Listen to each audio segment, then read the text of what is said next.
Menghadapi seseorang yang tidak menghargai keberadaan kita merupakan suatu hal yang sangat menyebalkan. Setiap berinteraksi dengan mereka, kita seringkali merasa frustrasi, memendam emosi, bahkan membuat kita merasa rendah diri. Tidak bisa dipungkiri, itulah kehidupan. Sebaik dan setulus apapun kita, pastilah ada orang yang tidak menghargai dan tidak menyukai kita. Menghadapi situasi tidak dihargai atau tidak dihormati, semuanya tergantung pada reaksi kita. Kita tidak dapat mengontrol sikap atau perilaku orang lain. Sikap kita dalam menghadapi situasi-situasi seperti ini sangat menentukan kualitas hidup dan kesejahteraan mental kita.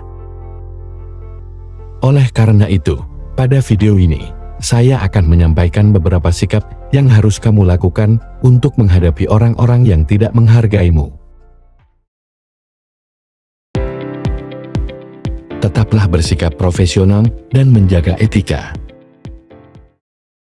Jika situasi ini terjadi di lingkungan kerja atau komunitas yang memerlukan interaksi, tetaplah bersikap profesional dan menjaga etika.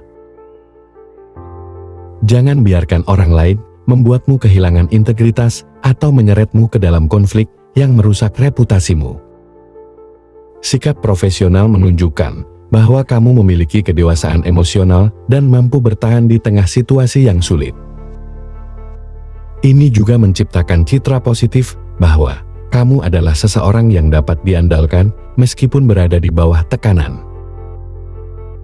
Bersikap profesional bukan berarti menutupi rasa sakit yang kamu rasakan, melainkan menunjukkan bahwa kamu mampu mengelola perasaanmu dan tetap menjaga martabat walaupun berada dalam kesulitan.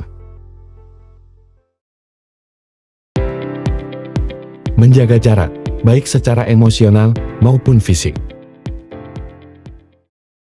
Menjaga jarak adalah langkah yang sangat penting ketika menghadapi orang yang tidak tahu menghargai orang lain.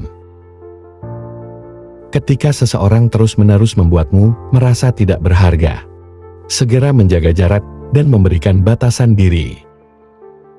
Memberi batasan bukan hanya soal melindungi diri secara fisik, tetapi ini juga demi menjaga kesehatan emosionalmu. Menjaga jarak bukan berarti menghindari konflik semata, melainkan memelihara ketenangan pikiranmu. Dengan memberikan ruang untuk dirimu sendiri, kamu memberi kesempatan bagi hati dan pikiran untuk memulihkan diri dari dampak negatif interaksi tersebut. Ingatlah, hubungan yang sehat harus dibangun atas dasar rasa, saling menghargai, dan menghormati.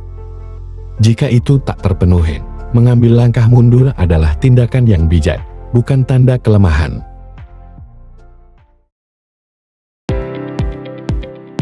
Jangan membalas dengan amarah.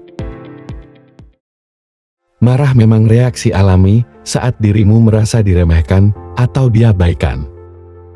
Namun, membalas dengan amarah justru bisa memperburuk situasi. Daripada membalas dengan komentar atau tindakan negatif, alangkah baiknya untuk merespon dengan ketenangan dan ketegasan. Mengendalikan emosi menunjukkan kekuatan batin dan kedewasaan. Saat kamu menahan diri dari reaksi impulsif, kamu menunjukkan bahwa dirimu tidak bisa diprovokasi begitu saja oleh sikap buruk orang lain. Jika amarah terlalu sulit untuk dikendalikan, tarik napas dalam-dalam, mundurlah sejenak, dan fokuslah pada hal-hal yang membuatmu tenang. Ini akan memberimu kendali penuh atas reaksimu dan melindungi dirimu dari drama yang tak perlu.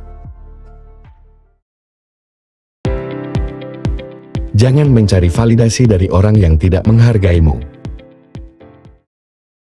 Kadang kita terjebak dalam pola pikir bahwa pengakuan orang lain, terutama mereka yang sulit menghargai kita, adalah hal yang penting. Nyatanya, mencari validasi dari orang yang tidak menghargaimu justru melemahkan dirimu sendiri. Cobalah bangun kepercayaan diri yang berasal dari dalam, bukan bergantung pada pendapat orang lain. Ketika kamu percaya pada nilai dan potensi dirimu, suara negatif dari luar akan terasa lebih kecil dan tidak berpengaruh besar. Perlu diingat, validasi terbaik berasal dari dirimu sendiri.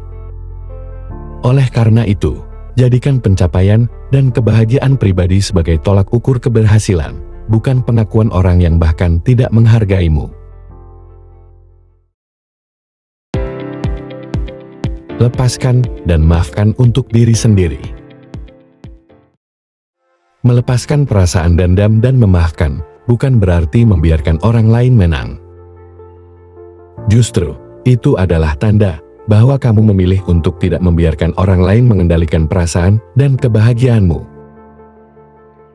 Memaafkan adalah cara untuk melepaskan beban emosional dalam dirimu. Kamu tidak melakukannya untuk mereka, melainkan untuk dirimu sendiri, agar hatimu bisa merasa lebih ringan dan hidupmu lebih damai. Saat kamu belajar memaafkan, kamu juga memberikan ruang bagi dirimu sendiri untuk tumbuh dan berkembang tanpa bayang-bayang sakit hati. Ini adalah langkah tertinggi dari mencintai diri sendiri dan penghargaan terhadap kedamaian batin. Fokus pada pengembangan diri. Ketika seseorang tidak menghargaimu, bisa jadi mereka hanya melihat kelemahan atau kesalahanmu. Alih-alih terjebak dalam kritik dan perilaku mereka, gunakan hal ini sebagai pemicu untuk mengembangkan dirimu. Fokuslah pada apa yang bisa kamu perbaiki dan tingkatkan dalam hidupmu. Mengembangkan diri bukan hanya soal membuktikan sesuatu kepada orang lain, tetapi tentang mencapai potensi terbaikmu. Temukan hobi baru, belajar keterampilan yang membuatmu senang, atau luangkan waktu untuk refleksi diri. Dengan terus memperbaiki diri, kamu akan menyadari bahwa penilaian orang yang tidak menghargaimu hanya akan terasa seperti suara bising di latar belakang. Miliki lingkaran pertemanan yang saling mendukung. Dikelilingi oleh orang-orang yang tulus menghargai dan mendukungmu, akan membuat perbedaan besar dalam menghadapi mereka yang tidak menghargaimu. Jangan ragu untuk mencari orang-orang yang membawa energi positif ke dalam hidupmu. Lingkaran pertemanan yang sehat akan membantumu tetap waras dan memberikan perspektif baru ketika kamu merasa diremehkan. Mereka bisa menjadi sumber inspirasi dan pengingat bahwa dirimu berharga dan dihargai. Bergabunglah dengan komunitas atau kegiatan yang membuatmu merasa dihargai, di mana kamu bisa berbagi dan menerima dukungan yang tulus. Energi positif dari orang-orang yang peduli akan memperkuat dirimu di saat-saat sulit. Itulah beberapa sikap ketika menghadapi orang-orang yang tidak menghargaimu. Dengan sikap-sikap ini, kamu akan mampu menghadapi orang-orang yang tidak menghargaimu dengan lebih baik, menjaga harga dirimu tetap tinggi, dan melangkah ke depan dengan penuh keyakinan. Demikian video ini, sampai bertemu lagi di video selanjutnya.